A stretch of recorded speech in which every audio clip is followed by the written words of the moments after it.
Good evening. I am Agustina Woodgate. I am a visual artist. I want to introduce the Kulturpark project, which is one of the projects I've been working on for the last 2 years.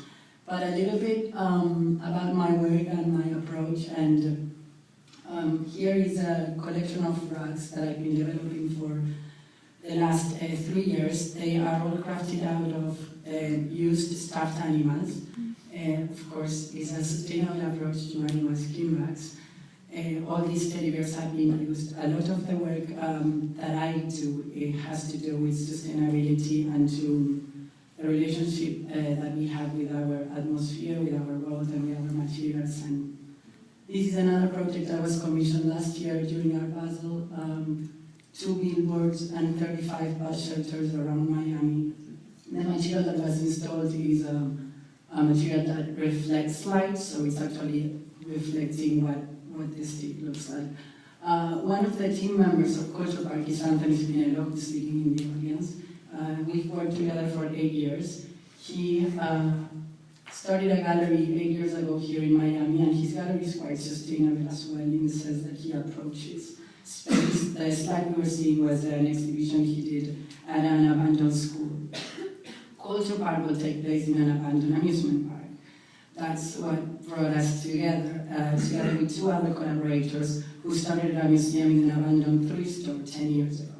So the 4 of us got a grant from Art Matters, which is an organization in New York, to start our research in this location. This is the amusement park. It's in a huge forest, which is now Soviet memorials, which leave the land in a very particular situation because nothing can be built or developed in there. The amusement park has all the rides inside, and everything is kind of intact in a sort of disappearance way, a little bit run down and demolished, but a huge garden is growing. And the site was built in 1969 by the DDR. It was the only amusement park in the Eastern Bloc. With the fall of the wall, the park became privately owned, and in 2001, the park finally closed its doors to the public because of this situation of being in the middle of the forest, not having a parking lot, and the idea of leisure, and I guess the way that we get entertained had shifted a little bit. In Berlin, the situation with the public space is quite different. Something like very sensorial and attractive and noisy doesn't quite work. People are approaching park and public spaces in another way. The park yet still functions like an amusement park, but it has a fence. There's approximately 70 people jumping this park to see what's happening there. These are shots of what the park looks like now. And from now on, you're just going to be seeing slides of what the park, and I'm going to explain what Kulturpark is, or what Kulturpark is proposing. During the whole month of June, there are going to be 3 different stages: a creative camp, an exchange program, and a public event, and finally a proposal publication.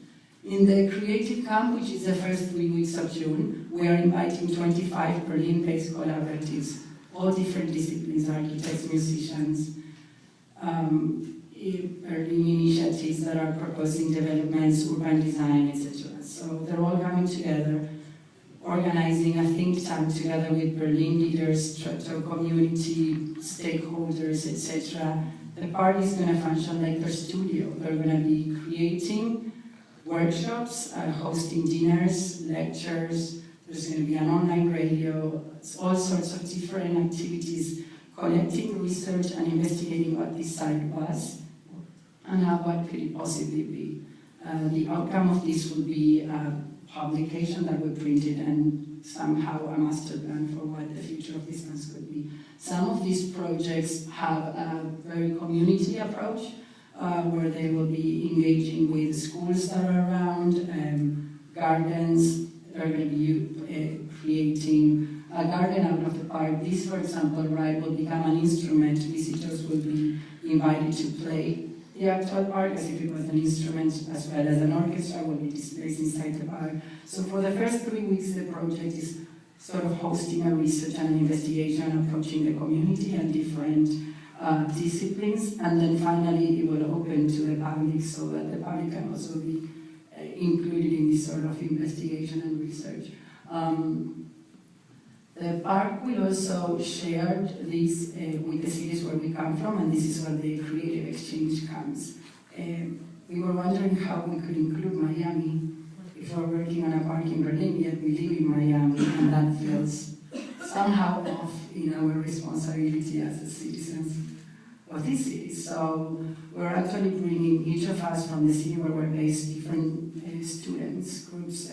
We are bringing the Nobel School of Visual Arts to join us in this creative investigation. They're going to be, of course, part of all this research, engaging with these creatives and bringing back all this knowledge and hopefully bring it back to our city. There's a group from Washington, D.C. coming along as well as students from different universities in Europe, and putting them all together and working collaboratively and maybe even investigating how an amusement park of the future could possibly be in a different way, instead of sensory attack. This amusement park is still as magical, but it's quiet, and it's still as enchanting, but it's still, there's not really movement. Now, some of these projects, this train still works, and it travels around the perimeter of the park, and it will travel around the perimeter of the park in June. This movie, Hannah, if you have seen it, that's exactly the backdrop. So this park has actually been used for creative endeavors.